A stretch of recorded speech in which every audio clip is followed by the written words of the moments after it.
第一首合作單曲《暴雨》就做到999+。之後阿媽話為時已晚，接連出圈，但比起成績，佢更令人記得嘅係嗰種撲面而嚟嘅街坊氣。冇人設，冇距離感，寫嘅都係普通後生仔真正經歷過嘅生活。佢就似住喺你隔離屋，落樓隨時都會撞到嘅街坊。佢就係馮仔 Checky On。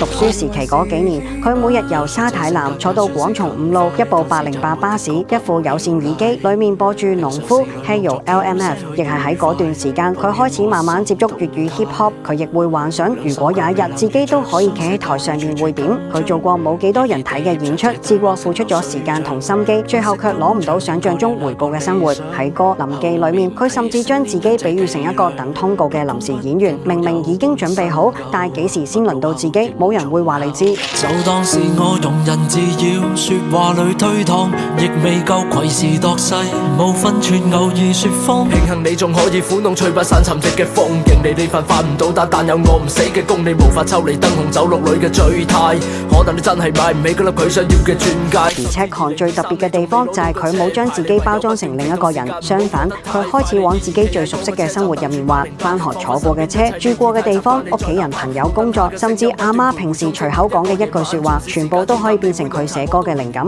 所以先會有廣松五路流失阿媽話呢啲作品。甚至喺阿媽話入邊，佢直接將自己阿媽把聲錄咗入首歌度。呢種街坊氣其實唔係加幾個廣州地名，講幾個粵語就會有，係因為佢寫嘅人、寫嘅事、寫嘅情景本身就係佢真正生活過嘅一部分。久而久之，呢種最普通、最貼地嘅生活感，反而變成咗 Checky On 最容易俾人認出嘅標籤。